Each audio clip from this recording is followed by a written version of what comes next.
Hello, and welcome to Sobercast. We provide AA speaker meetings and workshops in a podcast format. We are an ad-free podcast, and if you enjoy listening, please help us be self-supporting by visiting Sobercast.com, look for the donate link, and drop $1 or $2 into the virtual basket. Also, if you're a member of NA or have friends that are, please tell them about our other podcast, NAPOD. NAPOD features NA speakers and workshops in the same format as Sobercast. We upload a new speaker every day, and it's easy to subscribe by searching for NAPOD, N-A-P-O-D, all one word, on any podcast player app, or go to napod.xyz if you'd like to listen online. Hope you enjoy the podcast and have a great day.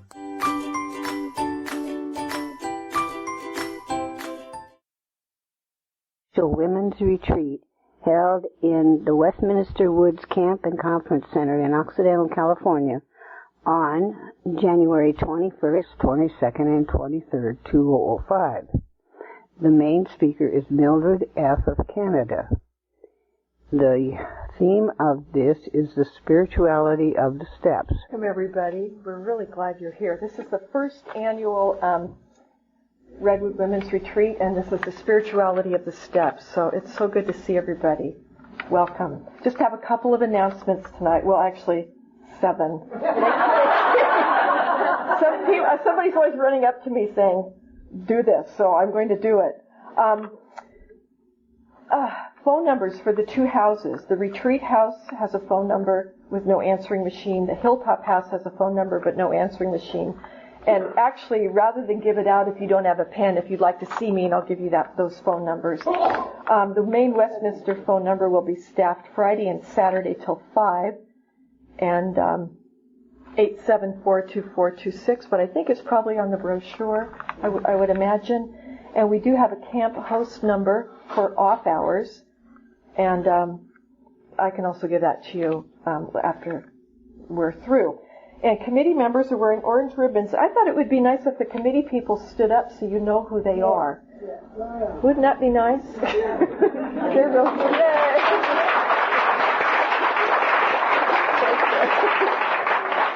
We have some amazing talent in this group. It's phenomenal. Hi, everybody. Welcome. I'm Libby, and I'm your chairperson. So I guess really the only thing I'd like to do is just tell you how this whole thing got started. And a group of us went to the International Women's Convention last year, which was held in Buffalo.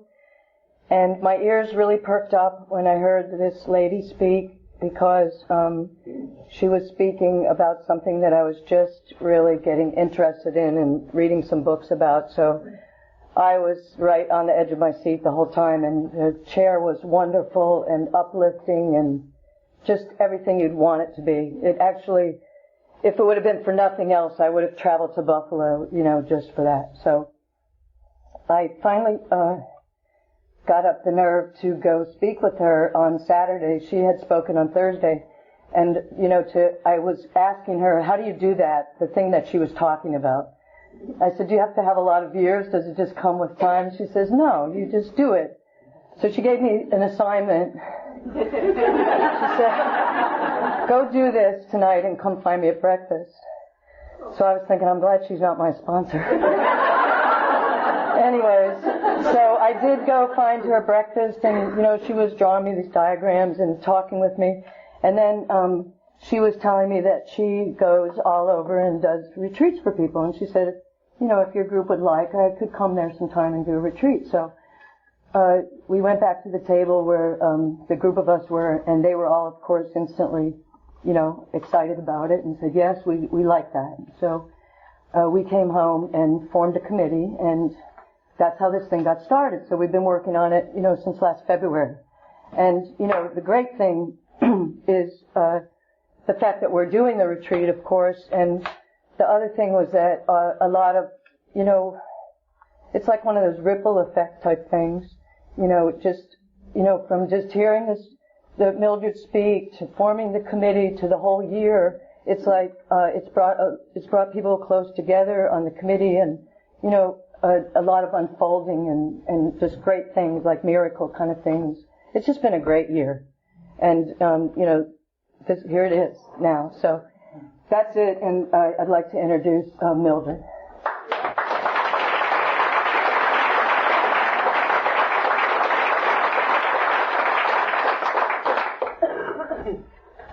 My name is Mildred, and I am a grateful alcoholic. Hi, everybody. I come from a land where today it is minus 35 below.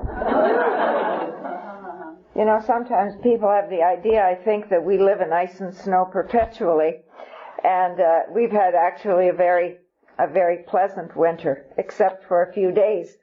But I was speaking to one of my friends this morning, and she said that it's minus 35 with the wind chill factor, so I'm in a great place. Livy and I have had some interesting communications. She kept writing me and saying, well, you know, I'm a little nervous about this rustic place. I'm a little nervous. I think this place might be very rustic. I said, how rustic is it? So at last we're here. And I've been in lots more rustic places, so it's wonderful to be here. I'd really like to comment on the committee and on Libby's keeping in communication and making an effort. You know, I'm a member of AA. That's what I am. You know, my identity is not a giver of retreats. I have been treated so special. I have been treated to such courtesy. I have been treated in a way that doesn't always happen. Not because some people just don't have that sense. What a great committee these women are who have put this on. I can tell you they are extraordinary. They have made an effort to look after everything possible that could possibly be for my comfort. And as I say, I don't think that has to happen to me. I'm just a member of AA who comes and shares because I've been asked to do so. But when you see that kind of thing, it's really touching. And I want you all in the committee to know that none of what you have done, from the flowers to the dinner to the welcome to every consideration for my comfort has gone unnoticed.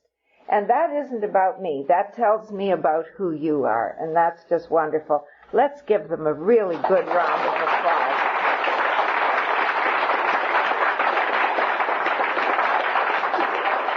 You know, and while they were at it trying to make sure that I was comfortable, I know they've also tried to make sure that you are comfortable and that everything has been done so that this first retreat that we're having is a great success and that you feel comfortable. I'll try to take care of what I have to take care of, and they certainly have made an effort to take care of your physical needs and your comfort in every way possible in this very rustic place. So I think that's taken care of. So I'd like to introduce what we're going to be doing. Libby and I talked about, some things that we could do at this retreat. And she said, we'd like to have you back every year. And I said, well, if we're going to do that, I'd like to start with the spirituality of the steps. I'm no expert on the steps. I'm a member of AA. That's who I am. And so I have some ideas about my experiences, and those are the things that I can share with you. I can tell you right now, if I say something that doesn't agree with how you feel about it, just ignore it, take a look at it, see if there's something you should look at, but don't think because I say it that it's gospel truth. You know that. You have to look at your own soul. This retreat is about you and your God. This retreat is about you and yourself. This retreat is about you and your brothers and sisters on the planet. That's what this is about. I think the most important question that I ever have had to face is, who am I here? What am I doing here? Am I here to give retreats? Am I here to come to Santa Rosa and then go someplace else and then speak at a... Is that what life is about? Is that what I'm going to be... My life is going to be the goodness of my life is going to be determined by? What is this journey all about? How can I live here in a reasonable degree of comfort? How can I achieve something and still feel good about myself? How can I accept the conditions of my life? You know, and I think out of that comes the big question. Do I believe that God is everything or that God is nothing? And I think the whole theme of what I have to say is really about this. How is my walk with God? How is my walk with God?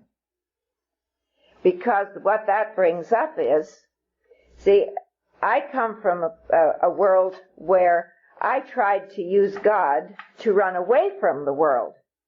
I thought everybody was a craphead. And so I'm going to go and be spiritual, and I'm going to find God. And I'm going to run to that, and that's going to make it possible for me to deal with my life. Has anybody here ever had that idea? It's not going to work. It's not going to work.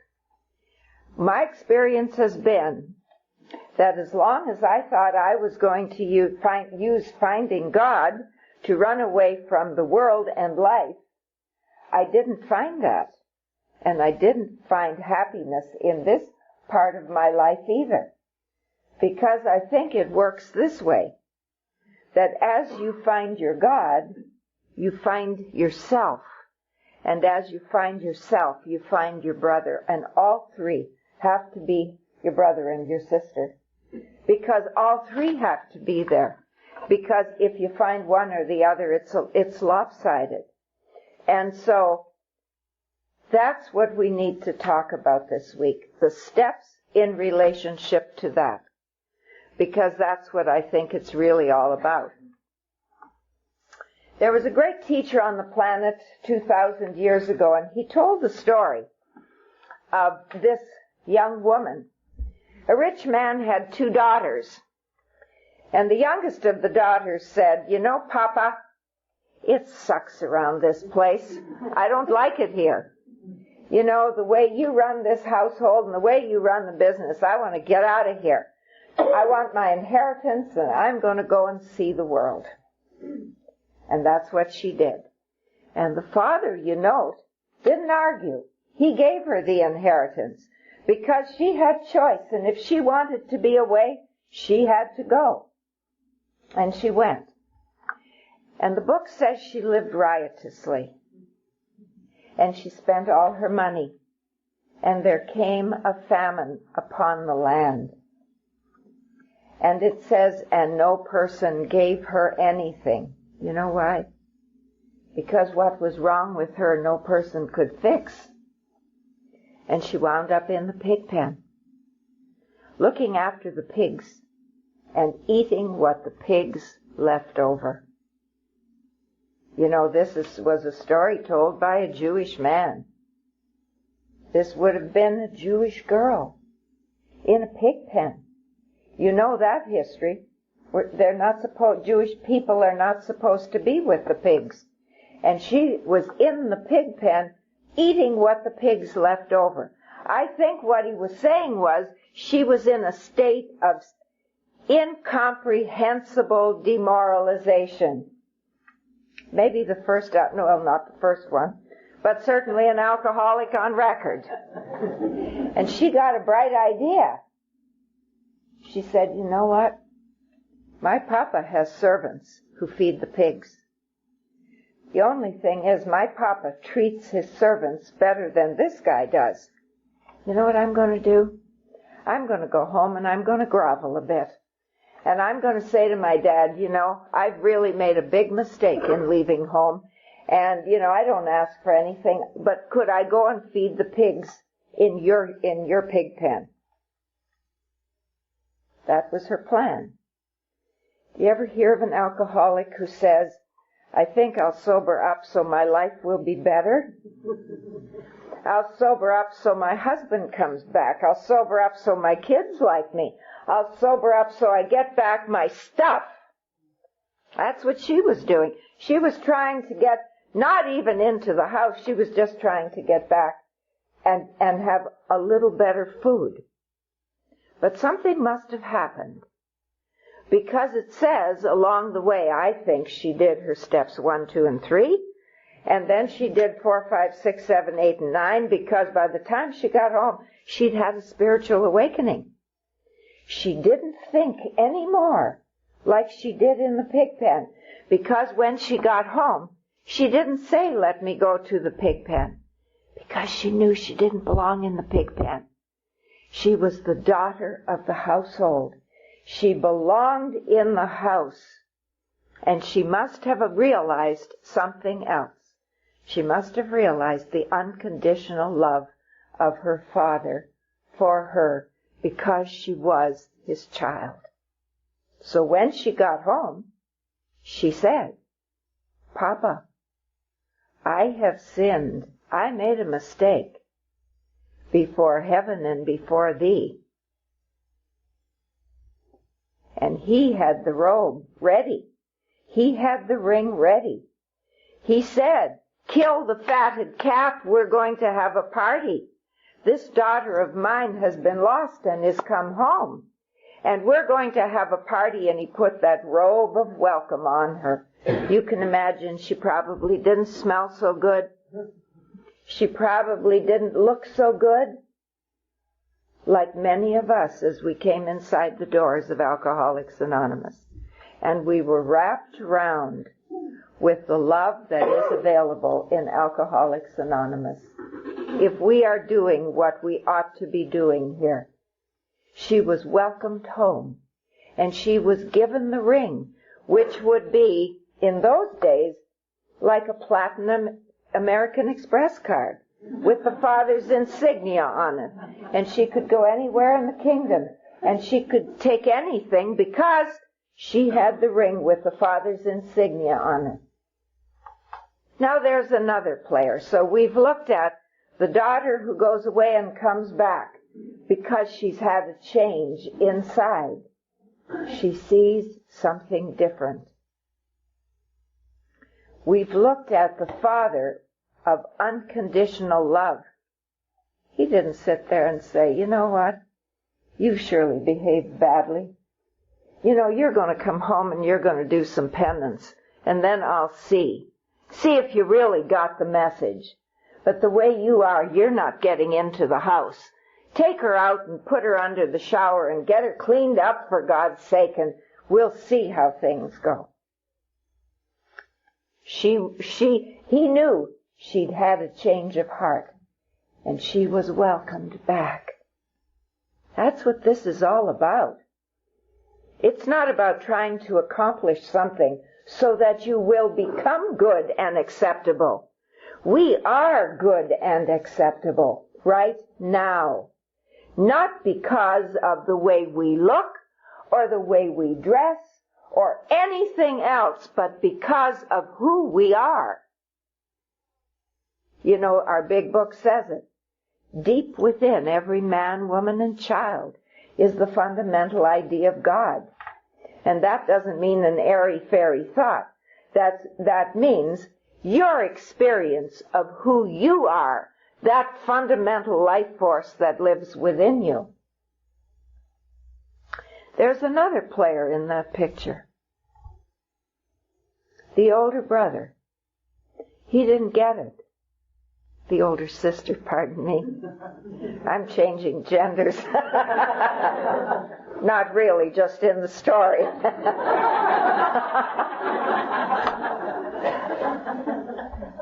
He was out working. She, and said, grumbled. How's that possible? That little whippersnapper went and took her inheritance, and she wasted it, and now she comes back And I have been working, and I don't get a party made for me. You see, this one didn't understand about grace. Grace means unconditional love, the activity of God in our lives. That's really what grace is, I think. That right now, to the extent that you will allow it, God works in your life. When you say yes, it's not about, I have to wait till tomorrow. Tomorrow is an illusion. Yesterday is an illusion. The only moment that we have is this one.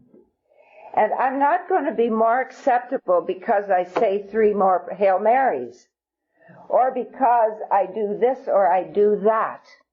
It's about our identity. And tomorrow morning we're going to talk about a case of mistaken identity. And so, if we can come away from this retreat loving ourselves a little more, this will have been a great success. It doesn't really matter what somebody else thinks about you. It matters what I think about me. And it matters what you think about you. And it matters what you can, if you can put your arms around you and say, you are fabulous. I love you. It's not dependent on what the older brother was thinking, that it was dependent on his goodness. It's dependent on what's in our hearts. I personally think it's one of the most difficult things. It's one of the things that takes the longest for some of us, and that is to learn to love ourselves. To be able to put the head on the pillow at night and say, you know what, you screwed up today, Mildred, but you're a good girl. I love you. You're doing good. Let's get out there tomorrow. You know what happens when you can do that? When I love myself and when I can see myself, you look a hell of a lot better. Do you know that? And if I don't feel good about myself, you don't look so good either.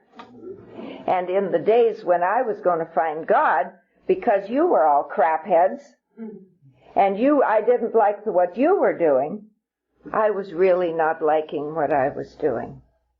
And it was all about the way I was seeing the world.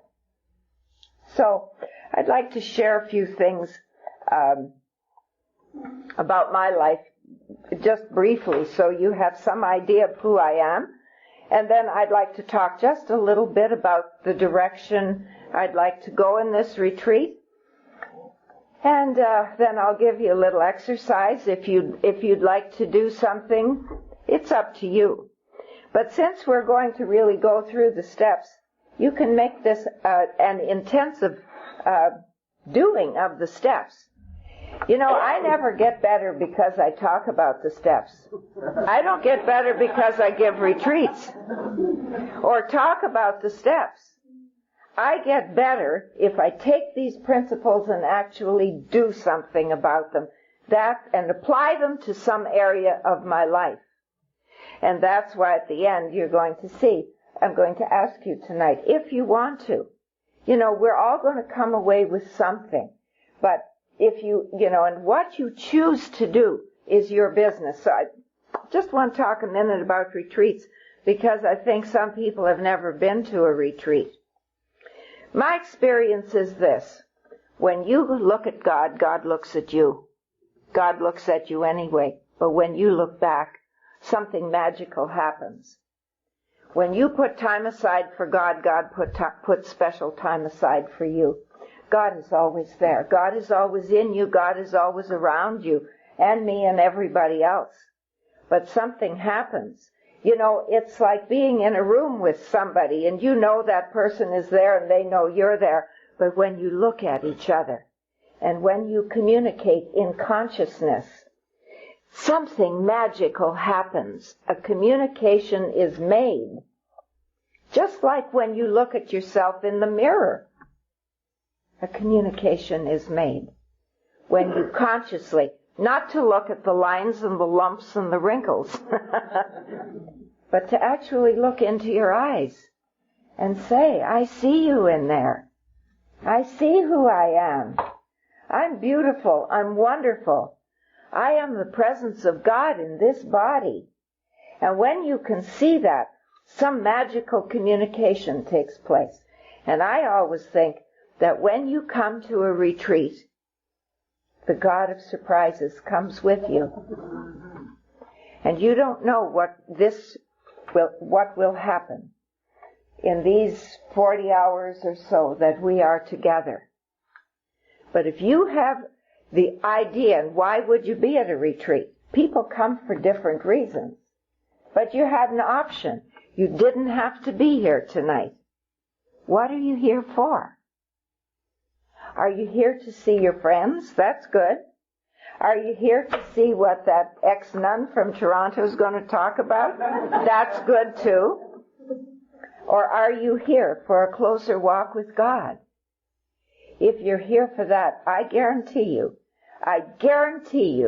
that when you leave here on Sunday, something fundamental will have happened in your soul.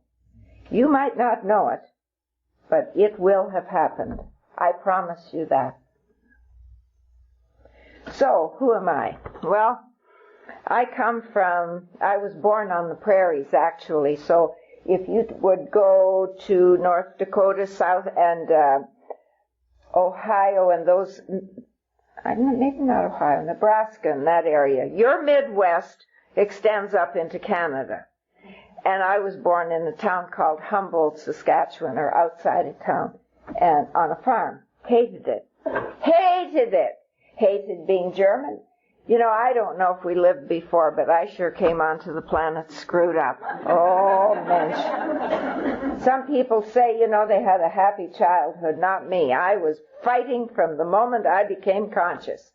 And what I was really fighting about was, well, didn't like the farm, I was the youngest of 10 kids. I thought that was obscene. We were Roman Catholic, German. What else? Well, anyway, what really came to the fore was that somebody that I loved dearly cried every night, and she'd crawl into bed with me. I'm 72, so we're talking about 69 years ago. And I don't think the educational system is totally enlightened now, but it sure was not totally enlightened in those days. And my sister had been injured at birth. She couldn't learn as fast as other kids. And so they said she was dumb. They said her name was Dorothy. They called her Dumb Dora, the kids in the neighborhood. They kept her in grade 3 till she was 16. Can you imagine that?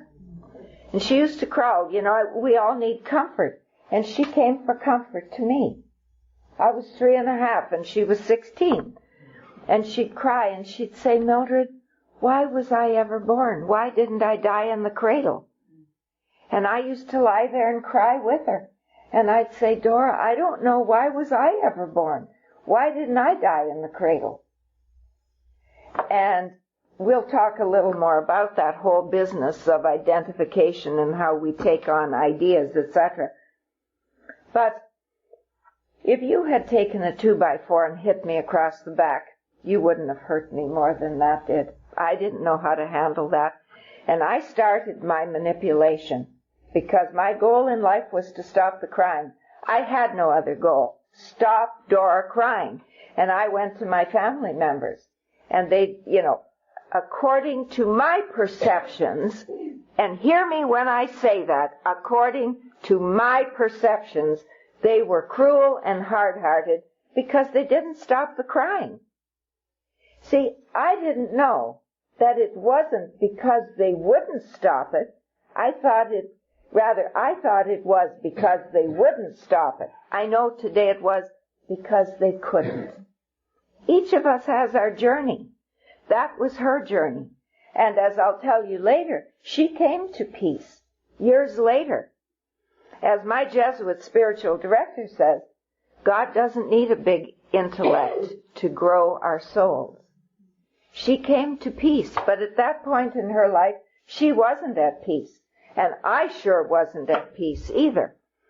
And so I put up the walls. I had an idea, I'm right and you're wrong. I mean, my sister is crying there and you're not helping me. You're all stupid and hard-hearted and I'm right. That's a good message to go through life with. I hate you all. That's another good message to go through life with. And I'm sure you don't care about me either. That's another good message to go through life with. And that's the way I did. And I put up the walls. See, I'm telling you this in hindsight. And sometimes I think, when I came in, which was the first time in 1966, and I think I heard correctly, people sort of had the idea, well, don't get into all that childhood stuff. I think it's very important that we know who we are as little children, because the woman you are today is the child you were.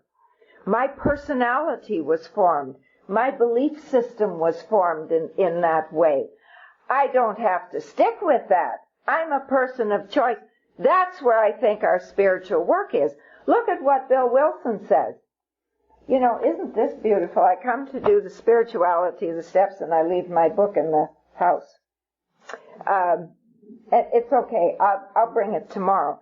But in the 12 and 12, in step 8, he talks about this, that we have had experiences which we've since buried, which have discolored our personalities and altered our lives for the worse. That was not written by Jung. It was not written by Freud. It was not written by a psychologist. It was written by Bill Wilson, because he knew about that process. That as children, we're sponges. We suck that stuff up.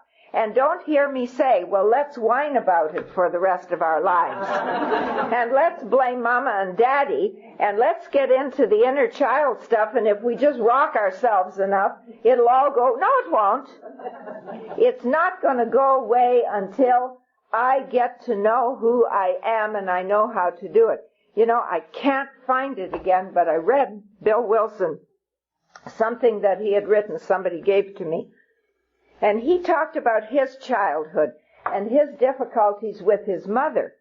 And he says that he made a decision that he had better be number one.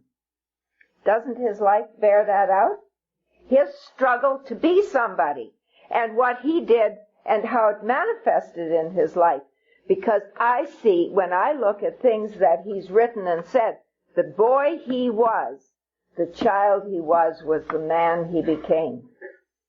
And to me, this is the beauty of it, because each of us can take those experiences, and that's what the steps offer us.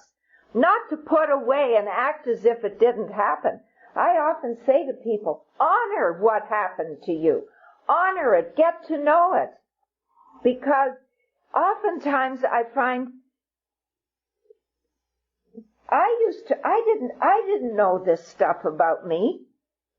And I remember the first time somebody talked to me about this stuff. It was maybe 15 years ago. And we were discussing this business with Dora. And I remember sitting at the dinner, we were in a fine restaurant, and I looked up from my dinner, and he was crying. For me. The tears were rolling down his cheeks. And I think for the first time in my life, I felt a real connection to the planet. I felt a real connection to my life. We need a witness. Not somebody to listen to our whining. That's not what I'm saying. We need a witness to who you are. Every single person in this room had a childhood. And I'll bet you if we took them and we had the time to hear each sacred story, there are tears in every life. And those are the tears and those are the experiences that have molded you. Those are sacred because it's out of that you have grown and you have flowed. As you can see in my life, those were the ideas. And any psychologist worth their soup will tell you this happens by the time we're 5. It's not a conscious thing that we decide is going to happen. It just happens. We suck up what we see. We suck up what we hear. We make those decisions. I can see as I look back, my decisions were, you're all stupid, you're hard-hearted, you're cold, I don't trust you. You're supposed to fix my life. I'm 3.5, you're adults, and you're not doing your job, and I'm not going to trust you again. And I put up the walls. And those walls weren't taken down till 10 or 11 years ago.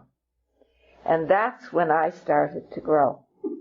That's when I started to let life in, and my life started to take off. It's not about time, and it's not about how long you're sober, and it's not about your chronological age. It's about none of that. And, I'm 72, and I just feel some days I'm just starting to wake up. Life is just right there in my hands. I sat in my room this morning, and I thought, oh my God. And, the temptation is to say the hours were wasted.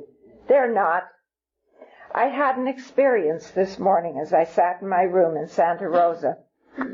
I brought my CD player along, and I have a nice set of speakers. I travel a lot, so there's some things I take with me. And I was listening to a Mozart horn concerto. And I was sitting on the bed, and I had my breakfast there. Some beautiful fresh fruit and cereal. And I was looking out the window, and I had the memory of last night in my heart. And I was thinking about God, and I didn't have anything else to do. And it was such a complete moment. It was a moment of such wonder. And I thought, the thought crossed my mind, how many hours, how many experiences have I wasted? But nothing is wasted. Every one of the experiences of life. It's not about, again, how old you are, or how long you've been sober, or what you've done, or what you haven't done. Just be here. Just suck it up. In the moment. And let it be, and you'll grow, because that's where you meet God. And whatever it is, it is. I can't be other than I am right now. And you can't be other than you are right now. There's no ectomy that we can take the old beliefs ectomy and just say, they're not there anymore. They're wound into everything that you do. And they will be, I believe, until the day we die. It's not without reason that step 7 says, I give you the good and the bad. I'll tell you right now, I'm not on the planet to become good.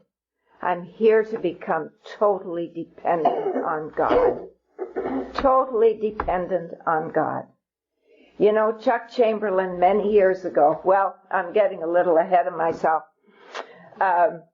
At 5 I took a drink. And for the next 35 years, that's what I chased. There wasn't anything I wouldn't do for a drink. In the convent or out. That's an interesting part, isn't it? If you need to drink, you need to drink. And what it takes is what it takes. You know that, don't you? Or are your skirts all lily white? I bet there's some stories out there.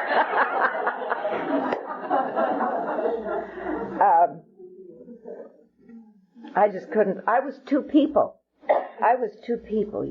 When I was drinking, I danced on the tabletop. When I wasn't drinking, I sat there, had nothing to say. I was just like my brother. My brother, who died 4 years ago, he was 49 years sober. But when I was a little girl, he was in his cups, and they said he was going to die. And then one day after I got to the convent, I got this amazing letter from my dad. And he said, your brother has been transformed. Transformed was the word he used. And in the I guess it was about 15 years more that my father lived, he could never talk about my brother being sober, but he cried. You know, I think sometimes AA's here.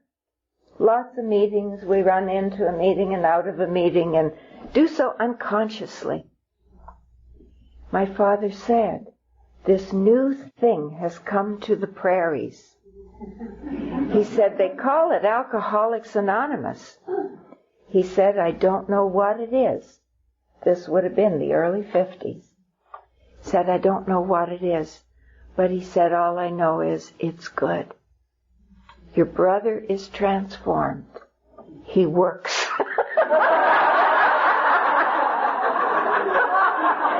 Sure sign of transformation.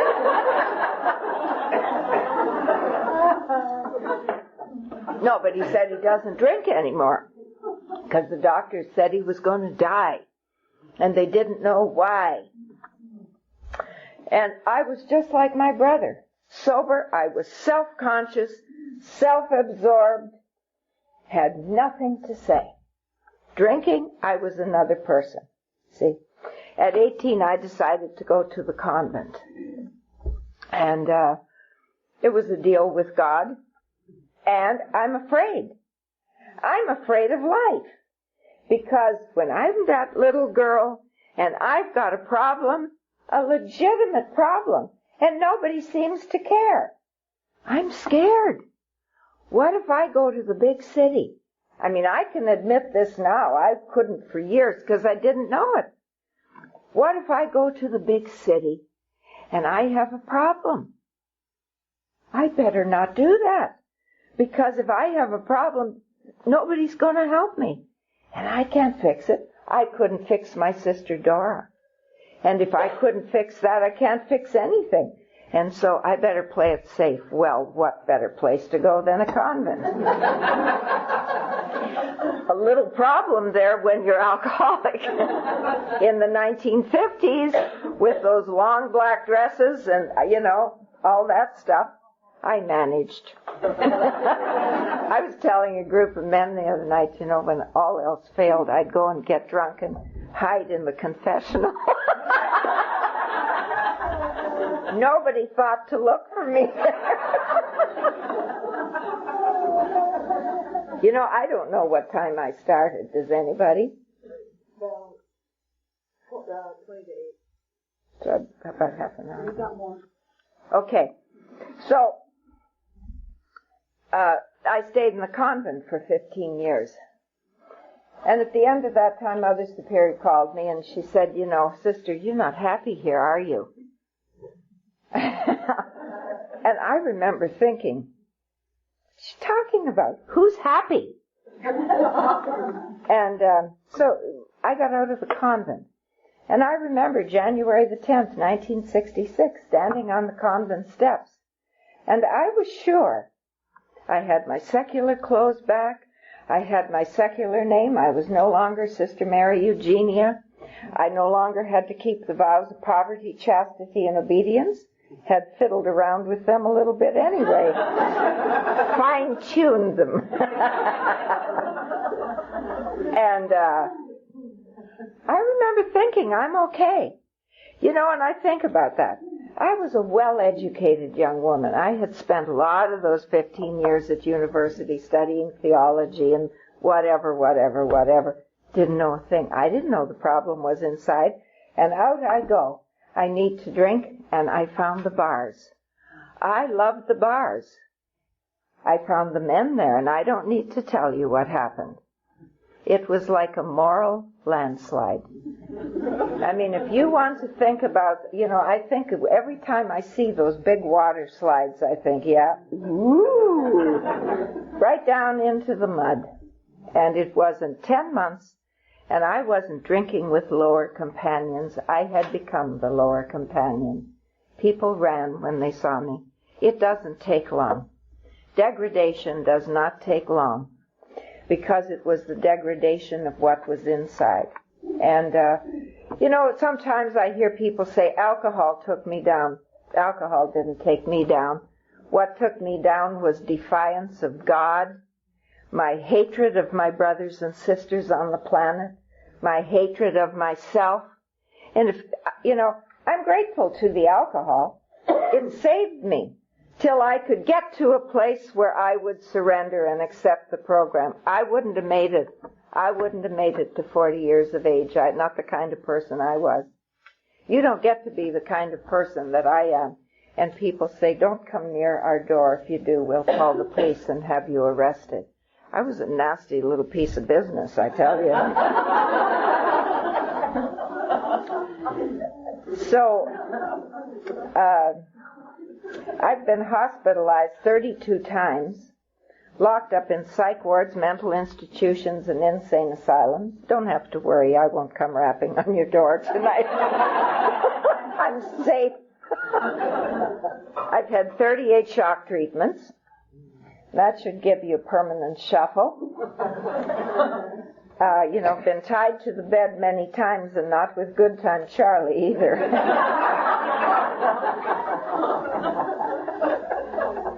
Married my psychiatrist. They said it was cheaper.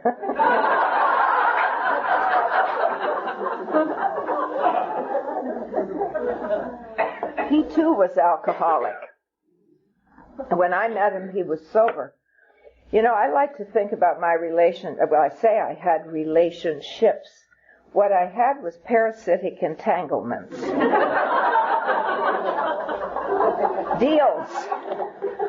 Deals made in hell.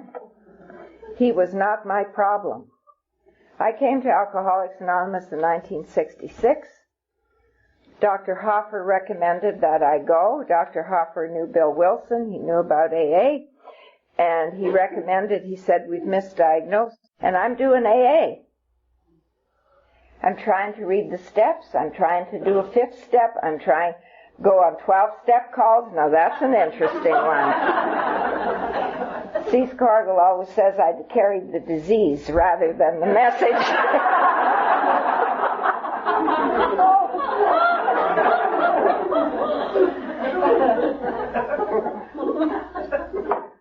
And at the end of that time, I just left AA. I was so sick.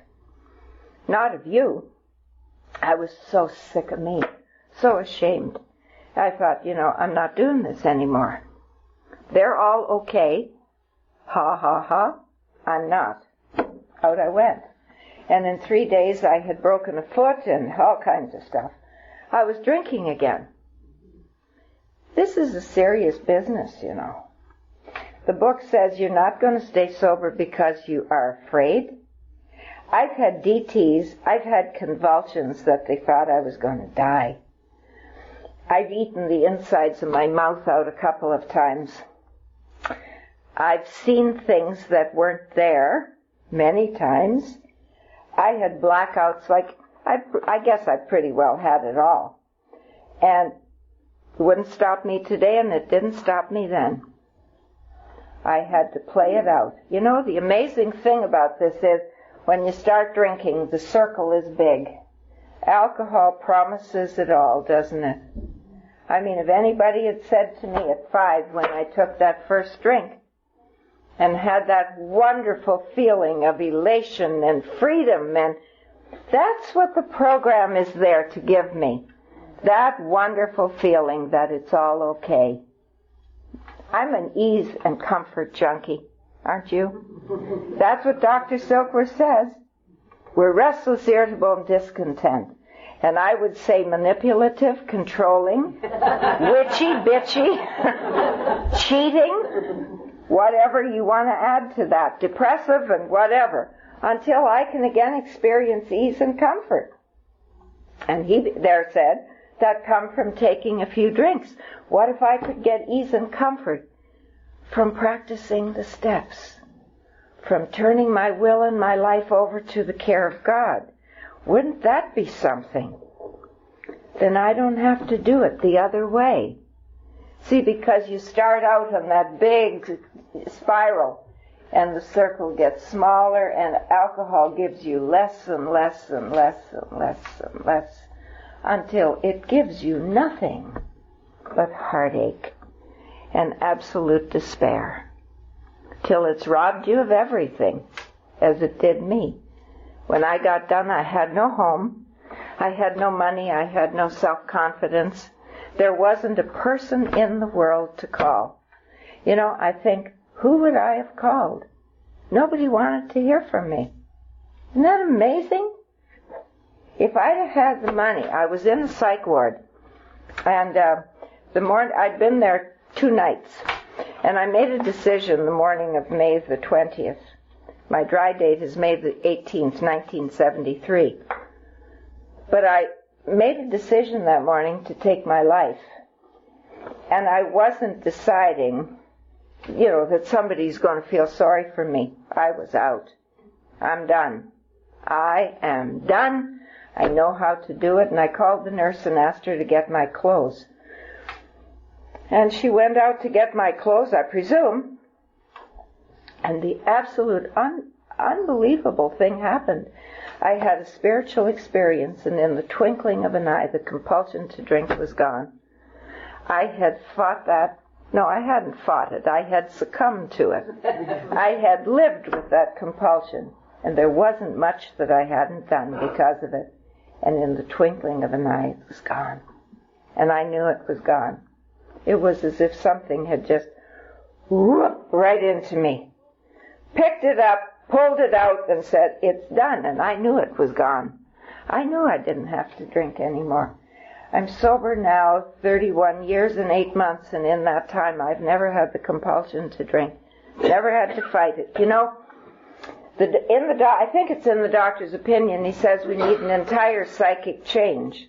I had an entire psychic change in relationship to alcohol. It was gone. It was done. Like that. And I remember sitting there. I hated God. I didn't know what this was. I couldn't have told you then. I remember saying, whatever you are, I don't know how to live this way. Because I'd been sober many times, never pulled it off. Because a week would go by, 2 weeks would go by, 3 weeks would go by, and I'd think, I think I can have a drink now. And I'd be off and running again. Away I'd go. And I don't know how to live this way. If you'll send me somebody, I'll do what they tell me, said I. I remember hearing myself say those words. There was a rap on the door right then. I'm not telling you a story. I wouldn't do that about something as serious as this. It really happened just that way. And there was a rap on the door and a man stood there, and I think he really was there. Because he said, I saw you at breakfast. He said, are you an alcoholic?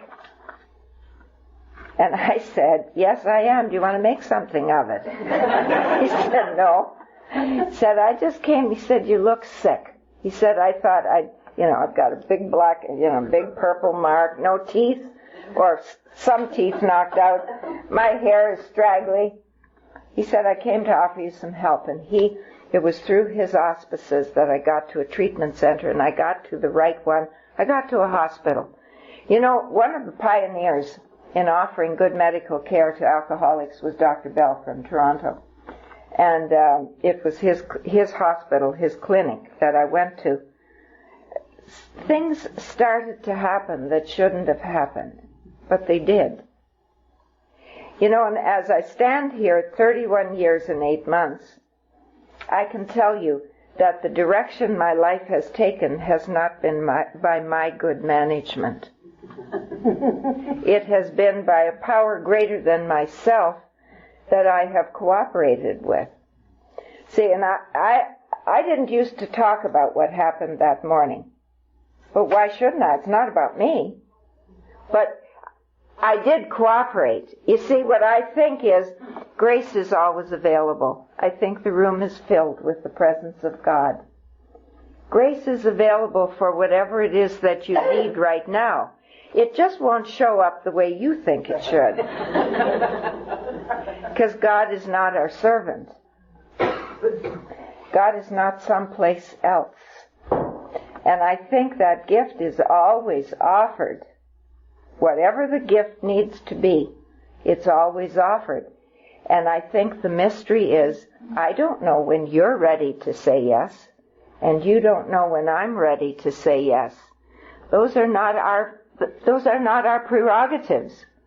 That's why all the great masters have said to us, do not try to control anybody's life. It is a dangerous business. That's why we don't lecture here. What we do is share, so that people, if you're ready, can hear, can take. Who knows where their soul is? I don't know. Don't know where my soul is. That's why the business of being in the now becomes such a sacred business.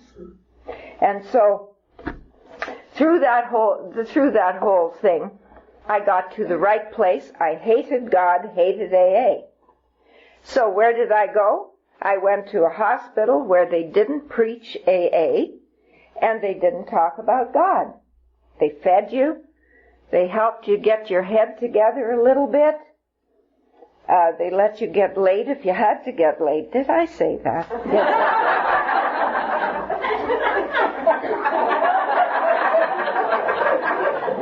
Shows what I was up to, doesn't it? But they didn't lay on a whole lot of God stuff. They didn't make you go to AA. It was perfect for me. And then when I left, they gave me a little money, and I mean a little, to get a room on Skid Row. And I lived on Skid Row for a year. I lived with poverty such as, I remember not having food for a day, or 2 or 3. I remember having 40 cents in my hand, and that was all that was between us and having absolutely nothing. My husband, he couldn't get past, and I don't say that as a judgment, and as the years go by, I have more and more compassion for him. He couldn't get past the fact that he was a psychiatrist, that he was a surgeon, that he had run programs. And here he was sitting on Skid Row, and he used to say, I'm so depressed. And he was. He did get back to AA eventually. He's dead now. We were divorced by that time, but, anyway, that's the way the first year was. At 6 months sober, I didn't have a program those first 6 months. I just put one foot ahead of the other. Got a little job making $2.20 an hour, and went back every day, and I'd open the door to that place, and I'd go, oh.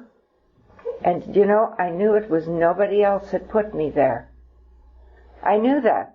I wasn't there because of my mama, and I wasn't there because of my brothers and sisters. I was there because of me, and I couldn't have explained that, but I knew it to be the truth. And I used to think and criticize my brothers and sisters and my mom and dad. They're farmers, and they didn't have this and that, and I could tell you all why, what was wrong with them. And I look back and I realize they gave me great gifts. They gave me in my soul and in my spirit the gift of integrity. They gave me the gift of strength. They gave me the gift of keeping on when it was tough. My mom and dad they were both Americans, and came to Saskatchewan because free land was offered. So they were the pioneers of Saskatchewan. So they knew those things. They knew about keeping on when life was difficult and I didn't know that that was a gift that had been given to me by those parents that I felt so critical toward. Anyway, I was sober and clean 6 months when one day I'm going through the institution, because they used to have Sunday morning programs there, and a man met me and he smiled at me. I just remember that so clearly, and he said, "Would you like to come to a meeting with me?" I didn't know what kind of meeting. He didn't say an AA meeting. If he had, I might have said, "Go to hell." He said, "Would you like to come to a meeting with me?" I said, "Sure." I went with him, and it was my reintroduction to AA. Only this time I was clean and sober. I don't remember much except that people said, "Keep coming back." They were a wonderful group of people. They looked out for the newcomer, and they didn't care that I didn't look good. They didn't care that I didn't have nice clothes, and they didn't care that I didn't have anything clever to say. I was a broken human being. That's what I brought here. They said, "Keep coming back." And I did. And it took about 3 months, and I fell in love with this program. And that's just a love affair that has grown and grown and grown. And I've done lots of stupid stuff in AA. I've done lots of stuff that I regret, but one thing I have done, I've stayed here. I've stayed connected. I've always had a home group since I came here. I've always attended my home group. I'm a participating member at my home group. You know, every once in a while, some of the young fellows, they see me lifting chairs or whatever. And they come running, you know. "You shouldn't be doing this." And I say, "Why shouldn't I?" Or they see me in the kitchen, you know, and they say, "Now, you go out and just talk to somebody. You don't have to do this anymore." "Oh, yes, I do. I need to do it now more than I did years ago. I need to continue to be of service. And not just the showy service. I need to do the service in the kitchen, washing out the sink and washing out the coffee pots and that kind of stuff." I've stayed here. I've always had a sponsor. I've always been a sponsor. I've always been active, you know, in one way or another. And we'll talk about that, but something magical happened at 9 months. My first sponsor had gotten drunk. Why wouldn't she? I mean, I had chosen her. You know why? Because she had blonde hair, she had gold earrings on, and she was wearing a white suit. Aren't those great qualifications for a sponsor? I didn't know anything about her. And, you know, she went off and got drunk, and I got another. Anyway, these two fellas knew that I didn't have a sponsor. They said, "You have to do the steps." I'm 9 months clean and sober. And I said, "I don't know how." I couldn't believe those words had come out of my mouth. I always thought, you know, "I've studied theology, I know more than you do." Yeah, right. You're dressed nicely, and I'm the one with the teeth knocked out and the whatever. And so they took me through the steps. And, you know, I think back to that period. I couldn't read. You know, I couldn't put two thoughts together. They read the book to me, and they took the time.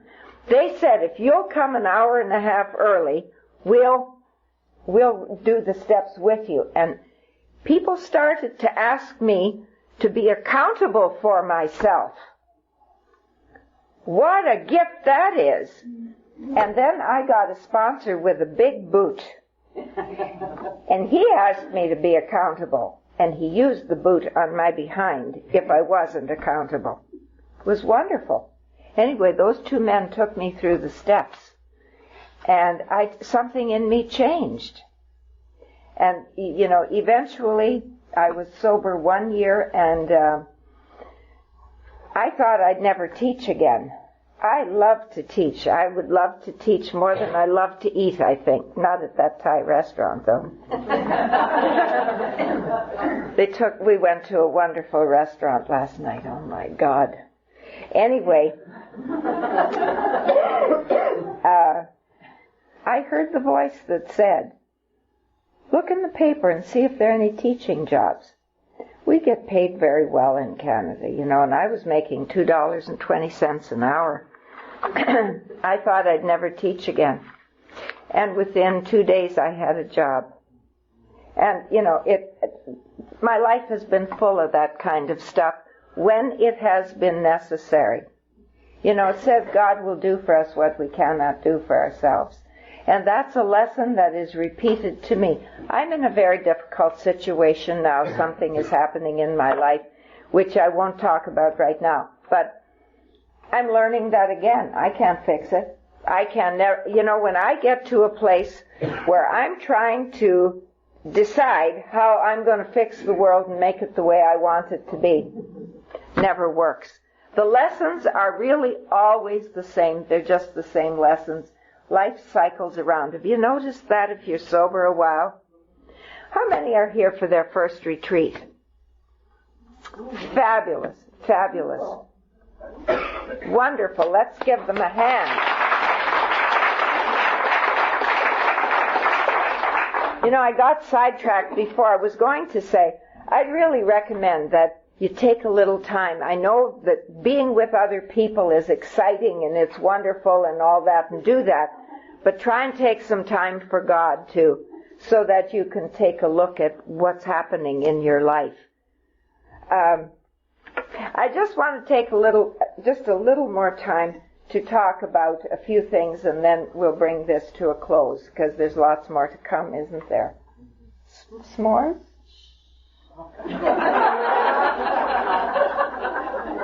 Big mouth, eh? Big mouth. Okay. When I was sober the first time,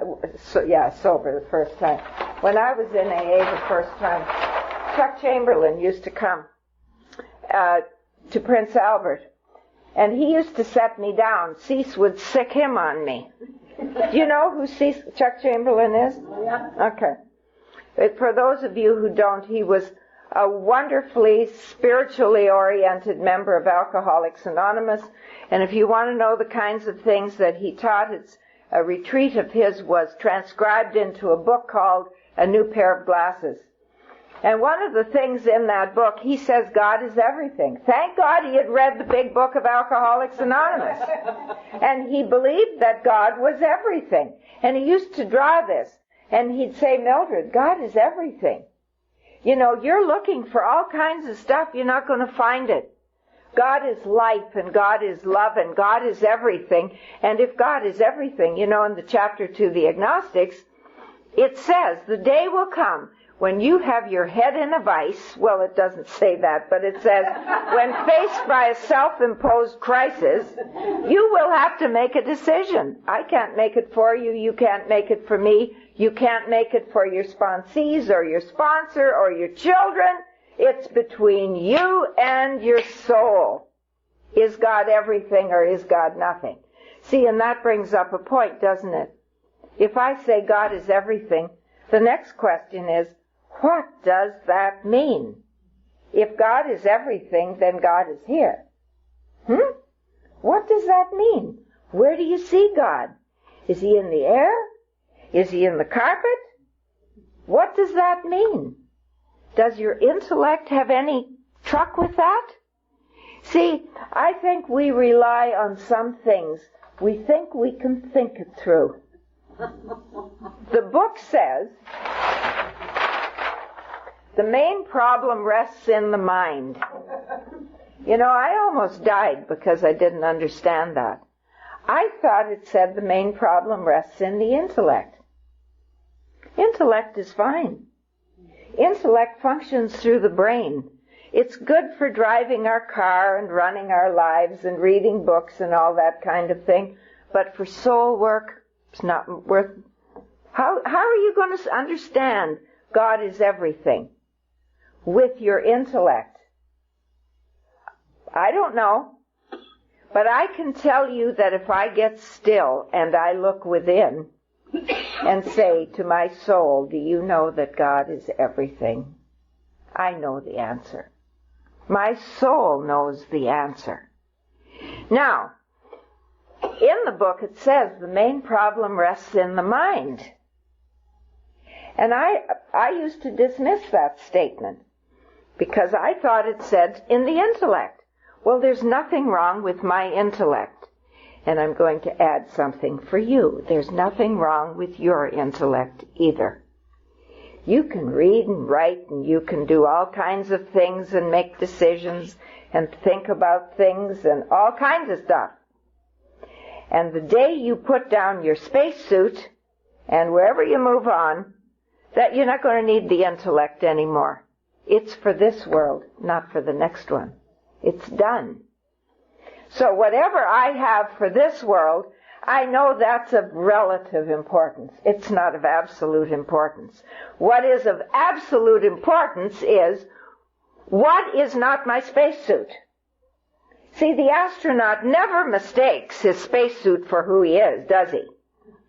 And I must never mistake my body for who I am.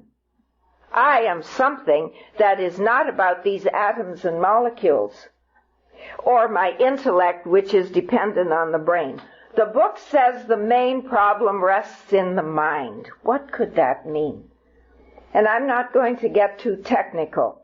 You know, if you start thinking id, super id, unconscious, subconscious, da-da-da-da-da, you go to one psychiatrist or one psychologist and they identify it one way. And then another one comes along, and before you know it, you're so caught up in all the stuff of the intellect, you forget the main problem rests in the mind. Where is that? The main problem is inside. In my values. That's the way I see it. My inner world. The world that you can't see. You can see this outer piece, but you can't see the inner world, except as it manifests through what I think, do, and say. See? My values, my beliefs, my memories, my old ideas, all that stuff that drives our life. We think we drive it with the intellect. Forget it. You ever make a resolution that you didn't keep? You know, I think of things like to clarify this, I think of things like sometimes, people weigh 200 pounds too much. The doctor takes them in and says, look at this. Look at your liver. Look at your organs. God, this is bad. You've got to lose weight. Yes, doctor. Mm-hmm. Absolutely. And they know that as they mean it, because the intellect recognizes the truth of that. And then they walk out of the doctor's office and buy a gallon of ice cream because they're never going to eat again for sure. Right? We do the same with the booze. Yes, doctor, I know that I have to stop drinking. Absolutely. Absolutely. I remember once saying to the RCMP, if you just will understand how sad and depressed I was, and that's why I don't know where my car is, and please go find it for me. And I did this and I did that, and, my tracks aren't so good. But that ex-husband of mine, whom they knew, we're separated, I'm sad about that, da-da-da-da-da. And he said, Mrs. Frank, he said, if you will promise me that you will not drink again, we won't charge you with anything, and we'll get the helicopter and we'll find your car. I said, of course I won't drink again. I knew there was a taxi waiting for me at the bottom of the steps, and I really meant what I said till I got about 2 steps from the taxi, when I said, let's go to the liquor store and celebrate. Hey? Where was I? What am I talking? Oh, mind. So, intellectually we get stuff. And then we go and do exactly what drives that whole engine. That inner world. You ever have somebody say to you, I really love you so much? And inside you hear the voice that says, he doesn't love me, he doesn't care about me. That's what I'm talking about, the inner world. You look in the mirror, somebody has told you how good you look today. You look and you hear the voice that says, you're ugly. You're ugly. You're not smart. You're this, you're that. That's the inner world. That's where the problem rests. And that's where all the change has to take place. So Chuck used to take that diagram and he'd say, you know, Mildred, you are already as perfect as you will ever be. I thought, he's crazy for sure. And he'd say, you already know everything that you could know. How's that possible? Well, Chuck knew that the inner world was the essence of God, the God force that lives in us, always is perfect right now, always will be. The prodigal daughter, that spacesuit can get cleaned up, the inside, she always belonged in the Father's house, and the Father knows that. We always belong there, and when we say, I know who I am, we're home. It's as simple as that. If you choose to live in the outer world of the body and the human experiences and the old ideas and what the unconscious tells you and what Mama said and Papa said and all that, I think the body is a sacred place. I think it's wonderful to have this body, but it's not who I am. It's simply my classroom. Because I get to find out body, and then I have to deal with each of you. And I believe the secret is that I can come to the place where I can see the God in myself, and I can see the God in you, and then treat you accordingly. Not this idea, you're crapheads, I'm going to go to God and get spiritual so that I can survive living with you. But you begin to see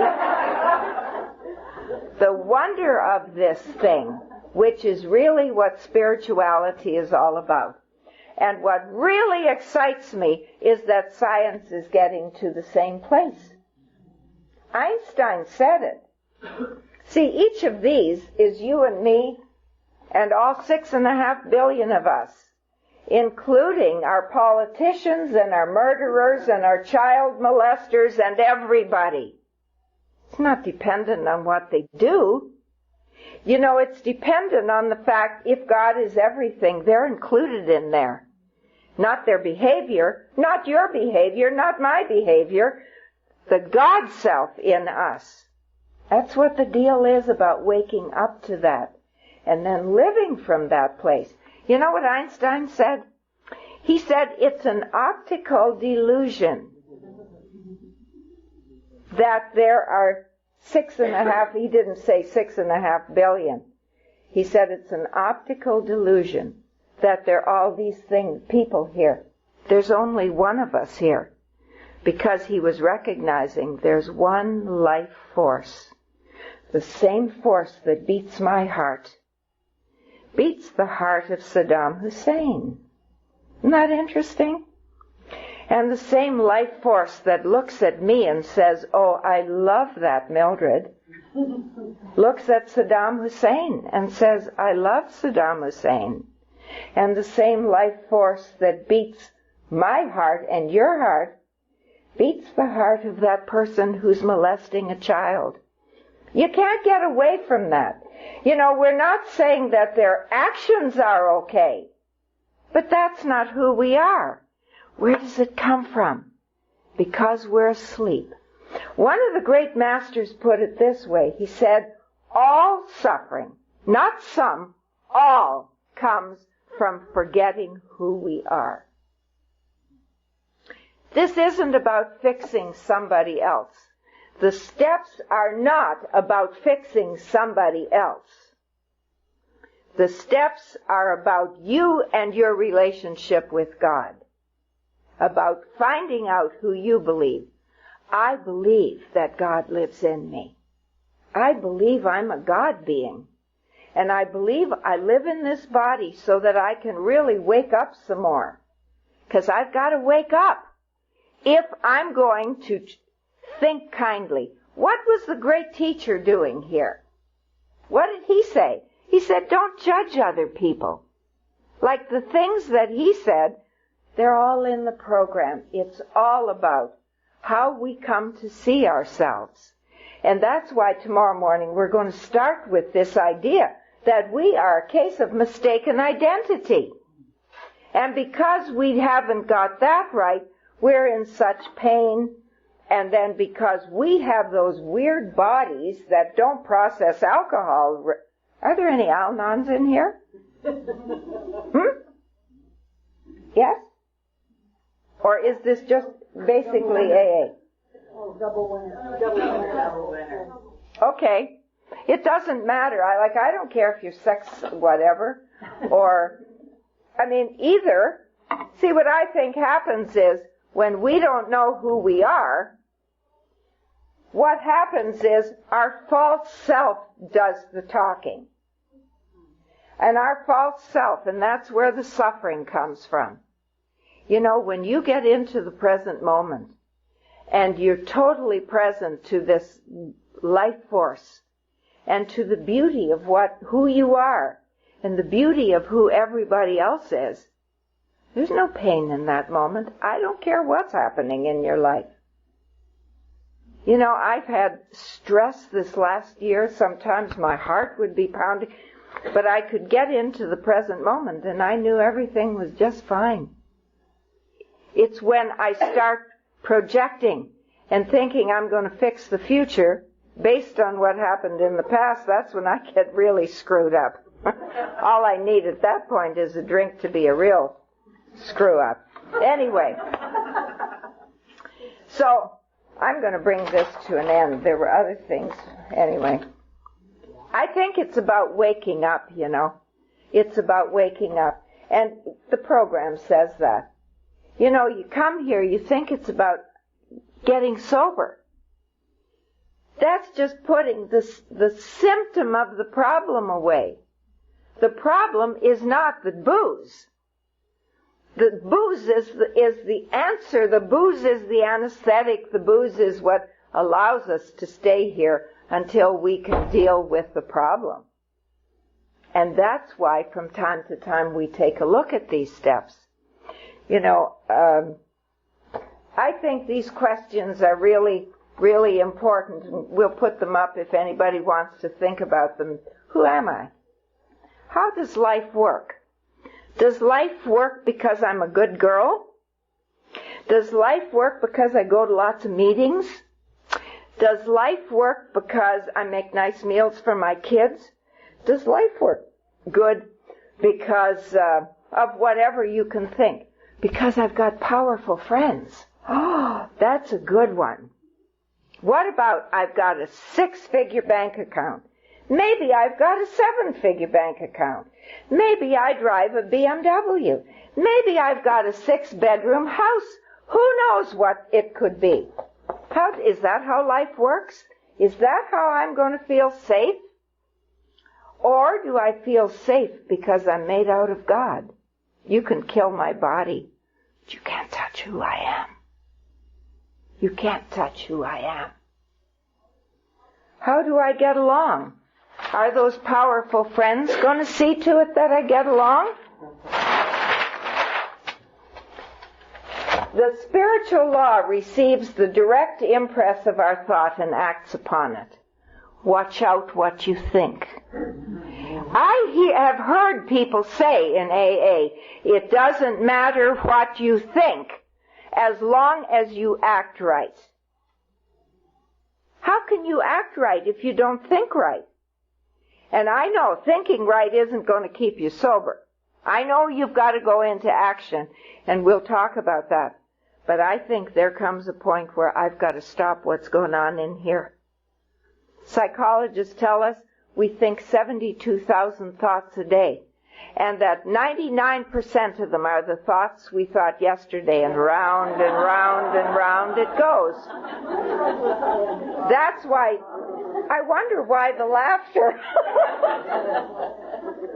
That's why retreats excite me, because I think it's an opportunity to really take a look at that stuff and to take a look at what's going on inside. People say, I can't get hold of my thoughts. And I say to you, if that's what you're saying, if you can't, who can? There's no God out there with a magic wand that's going to say, bingo, Linda! No more negative thoughts. It's really important because the spiritual law receives the direct impress of our thought and acts upon it. You can't think one thing like, I'm stupid, I'm ugly, I'm this, I'm that, and have a good life. One of my teachers also told me this. He said, we're not here to set it right. We're here to see it right. I'm not here to fix you. I'm not here to set you right. Last thing in my mind. I'm simply here to express some of the things that I see about life. It's not about, I think about those 15 years I had in the convent. I would have sworn I was there to set everybody right. I think I did more harm than good. But the fact is, I think now, if I see it right, then I'm going to radiate something different. You've known people and I've known people. They can tell you how you should live, but you want to get away from them because probably I was category 1 for that. So, to me, that's the healing diagram. I'm part of it, no matter how it feels. We'll get into that. Look what the book tells us. What's the book about? It's to help us find the power that will solve a problem. It doesn't say solve your problems. You don't have problems. I never have problems. I have problem. And this is always my problem, that I think I'm separate. I'm separate from God and I'm separate from you, so I can step on you and I can get my way and twist the world around to get what I want. And if I get what I want, I'll be okay. Anybody identify with that? Good. You got 5. Okay, I'm rounding up. What did Dr. Bob say? He said, be sure that your relationship with God is right. And great things will come to pass for you and countless others. Boy, that's a powerful statement.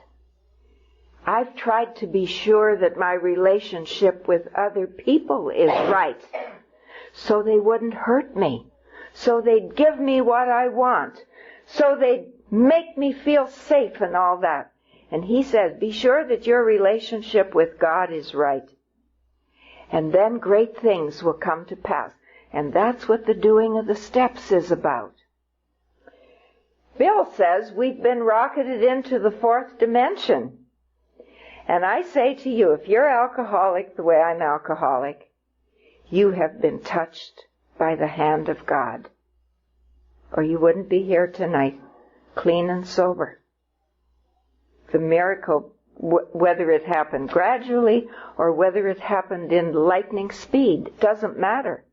You have been touched by the hand of God, and if you've been touched by the hand of God, you've been rocketed into the 4th dimension. The question is, do you like living there? Or do you like the flesh pots of Egypt? And then he says, we have a way out. I thought of that. We discussed that at our meeting the other night. I've got this thing going on in my life that seems like such an albatross. What are you fussing about? You have a way out. Put it in God's hands and go to bed and sleep. Forget it. It says we need a vital spiritual experience. Vital. Not half-assed. Not sleepy. A vital. Something that I can live with. I like to say something that will happen so that you can take it with you into the car. You can take it home wherever you go, whatever it is. And then that entire psychic change. Okay, we'll leave this. If anybody chooses to do this, I'd like you to take a look at your life and these areas: spiritual, emotional, physical, financial, social, work, family, and your material world. Which of those areas is going really good? Which of those areas is the pits? Maybe one is the pits. Okay? Try and figure out which area in my life. Maybe none is the pits. Maybe you're in an infatuation. Nothing looks bad then, does it? But think about which area would you like to needs attention. If you say, I'm going to work on them all this weekend, you can't do that. But which area would you like to see some improvement in? Because the others will be affected. You improve in one area, but you focus on one. Define the situation and clarify what is out of harmony. The situation in my life, what I mean by that is, what's out of harmony? I have an old message that says I'm not safe. It's an old message that, and all my life I've looked for men, women, anybody who can do for me, and nobody can. And I've pulled a real naughty situation into my life. And it's not about the situation. You know what it's about? It's about putting a human being before God. That's what I mean by this. Why is that situation out of control? And lastly, if you could set a purpose when you leave here on Sunday, what would you like to see different in you? What area do you want to work on a little bit? What would you like to see different? Would you like to make a decision that I'm going to treat him better? I'm going to stop criticizing her. Or I'm going to do my prayer life different. Whatever. Just some ideas so that you know, if you want to pin something down, that you have something to focus on. Okay? Okay. So, before we go, let's just take a few minutes and spend it in silence. I once went to see a minister, and he said to me, I can't fix you. He said, come, sit here with me in the silence, because this is where God is. Don't have to talk. As Pascal said, God's voice is the voice of silence.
And so it is.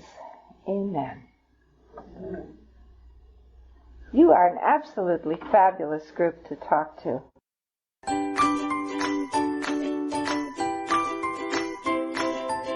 Thanks for listening. I hope you enjoyed the podcast. Sobercast is ad-free, and we'd like your help in order to keep it that way. So if you'd like to help us be self-supporting by pledging $1 or $2 a month, visit Sobercast.com and look for the donate links. Thank you very much.